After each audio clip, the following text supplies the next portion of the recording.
Hello, everyone, and welcome back to the Chill English channel. This is your calm space to practice English with real conversations and gentle ideas. I'm Sophia. And I'm Jake. We're really happy you're here with us today. Maybe you're listening while walking outside, sitting on a bus, or lying on your bed after a long day.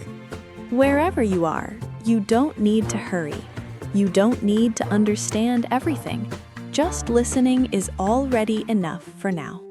Today's episode is called Change Your Thinking, Change Your Life. And even though that sounds big, we want to start very small.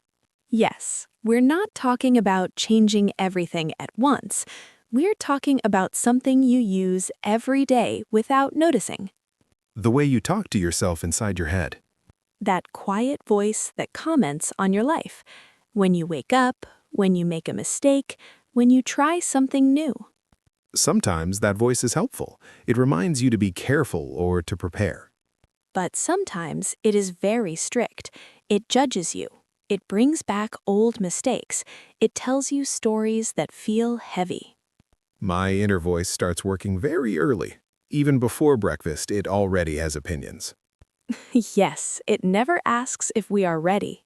This morning it said, "You didn't sleep enough." Then, "You have too much to do today." And then, "Try not to mess things up."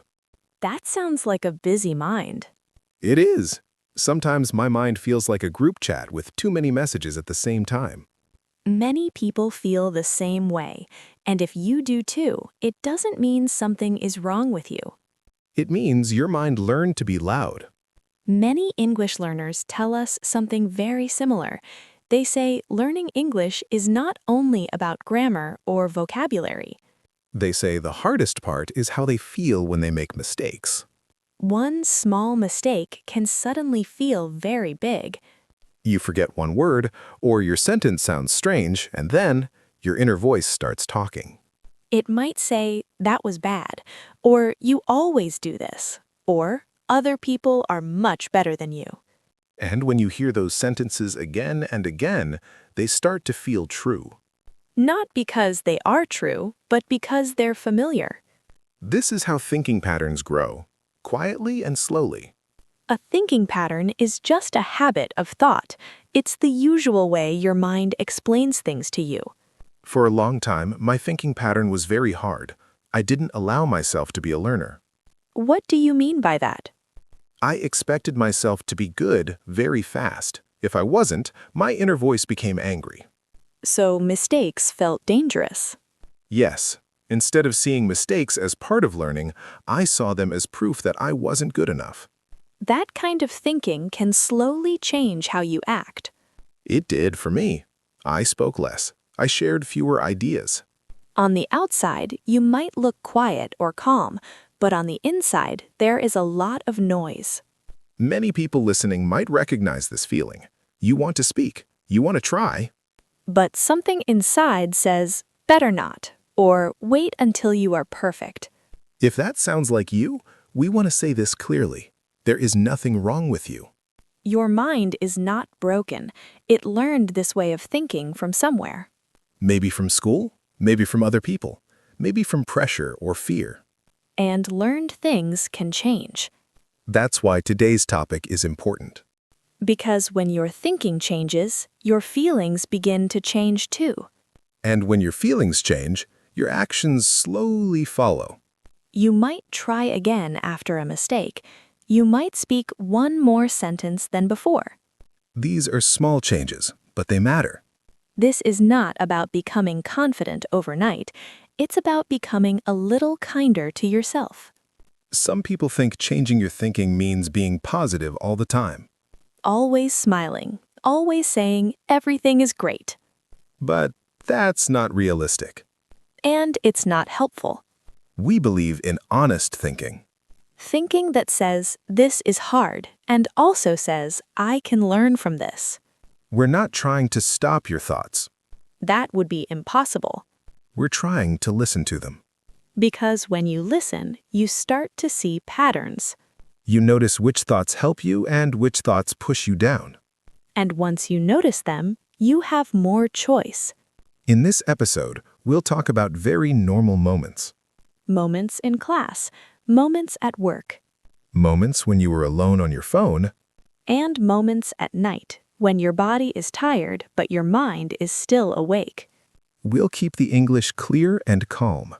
No difficult words, no fast talking. If you miss something, that's okay. Your brain is still learning. For now, just stay with us in this idea.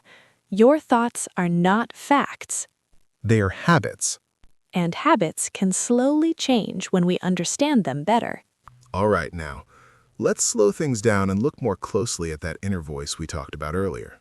Yes, because it's one thing to say, my thinking is sometimes negative, and another thing to really hear how it speaks during normal life. Most of the time, this voice doesn't shout. It whispers. And because it sounds quiet and familiar, we often believe it without questioning it. So let's look at a few very normal moments. Not special moments, just everyday life. The first moment is when you are learning or working with other people, maybe in an English class, maybe in a meeting, maybe in a small conversation. Someone asks a question.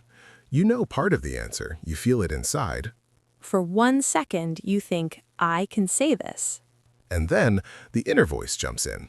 It says, what if you're wrong? What if you sound stupid? What if people notice your accent? Suddenly, your mouth closes. On the outside, you look quiet. But on the inside, there is a small fight. And most of the time, the voice of fear wins. Not because it is stronger, but because it speaks faster. Yes, that voice is quick. It doesn't wait. The second moment is with your phone. This one is very common.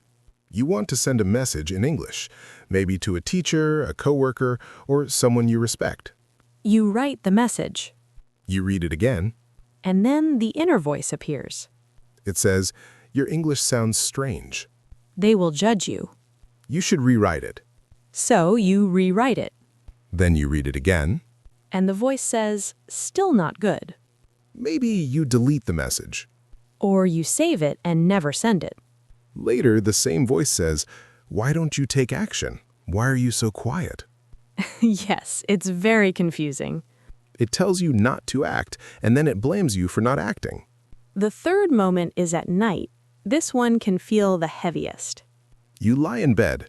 The day is finished, Your body is tired. but your mind is wide awake. This is when the inner voice likes to replay the day.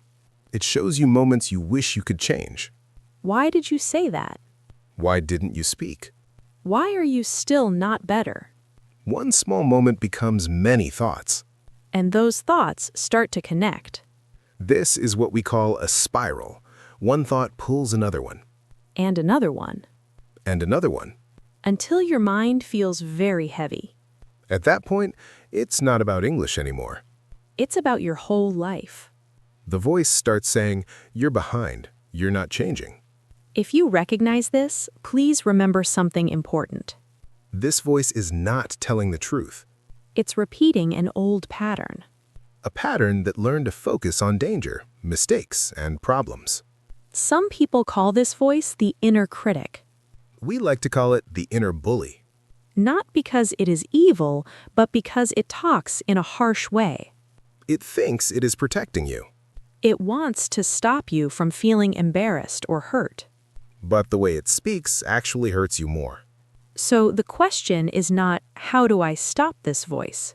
Because you can't really stop it. The real question is, how do I answer it? This is where a new voice comes in, the inner coach. The inner coach is not loud. It doesn't shout positive sentences. It speaks slowly and clearly. The inner bully says, you failed, you're bad at this.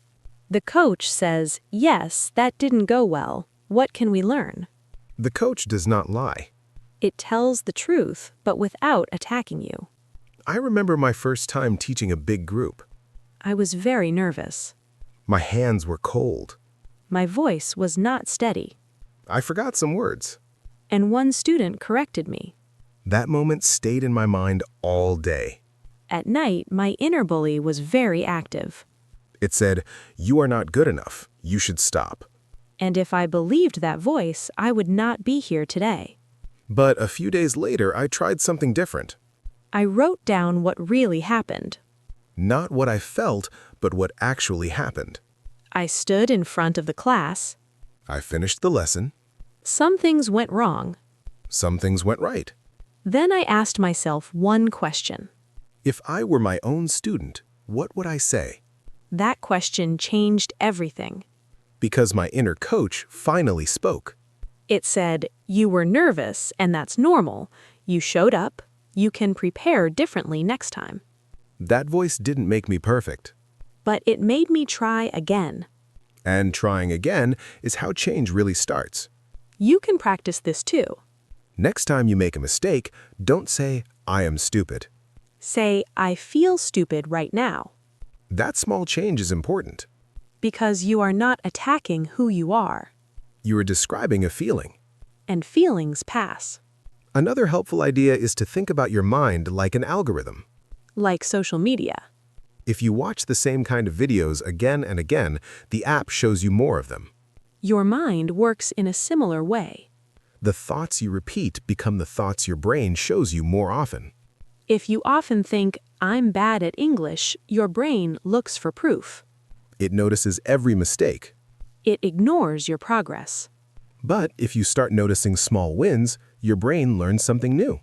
I listened today. I tried. I didn't quit. That gives your mind new information. And slowly the story begins to change. Not in one day. But step by step. In the next part, we'll turn these ideas into very small daily habits. Simple things you can use in the morning, in hard moments, and at night. So now, let's bring everything together and make it practical. We talked about the inner voice. We talked about the inner bully and the inner coach. And now the big question is, how do we use this in real life, on normal days, when we are tired, busy, or stressed? Because ideas are nice, but habits are what really change things. Exactly. So we want to share 3 very small daily habits. Not big challenges, not something that takes a lot of time. Just simple actions you can do even on a hard day. Let's start with the morning, because the morning often sets the tone for the whole day. Many people wake up and immediately check their phone. Messages, news, other people's lives. And before breakfast, your mind is already full. So here is a small habit. Before you touch your phone, say or write one sentence to yourself. Just one. For example, today I will talk to myself like a friend. Or, today I will try, even if I feel nervous. This takes only a few seconds. But it sends an important message to your brain. It says, I'm in charge of how I speak to myself today. You're not carrying the world on your shoulders from the first minute. The second habit is for hard moments during the day. Moments when emotions come very fast. Maybe someone corrects your English. Maybe you see something online that makes you feel less than. Or maybe you remember a mistake from the past. In that moment, the inner bully often speaks first. It says things like, you're not good enough, or here we go again. So here's the habit. Pause for a few seconds. Don't answer, don't react, just pause. Then ask yourself one simple question. What is my inner bully saying right now? Name it clearly. Then ask a second question. What would my inner coach say instead? Maybe the coach says, this hurts, but it doesn't decide who I am. Or, I don't need to fix this right now. You don't control the first thought. You don't control the first thought. That choice is where change begins. It's like a song on the radio. You can't always stop the first song. You can decide if you keep listening or change the station. Now, let's talk about the end of the day. For many people, nighttime is the hardest. The body is tired, but the mind wants to talk. And often it only talks about mistakes. I should have done more. I wasted today. That's like giving your brain a negative report every night. So here is the third habit. Before you sleep, think of 3 things you did right today. They can be very small. I listened to English for 10 minutes. I sent one message I was scared to send. I rested when I needed rest. This is not about lying to yourself. It's about balance. You're training your mind to see progress, not only problems. And remember, progress does not mean perfect. It means moving forward, even slowly.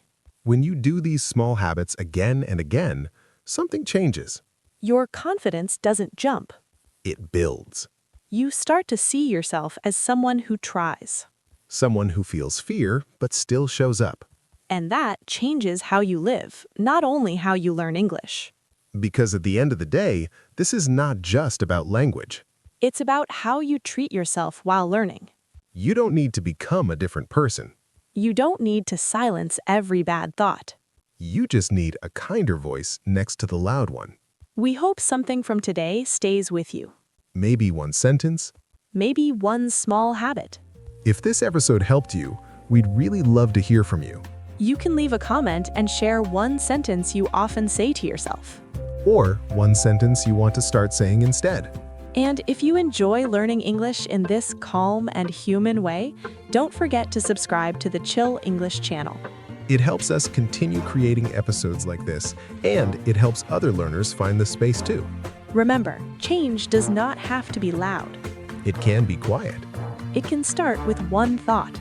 and that one thought can slowly change your life. Take care of your English. And take care of the way you talk to yourself.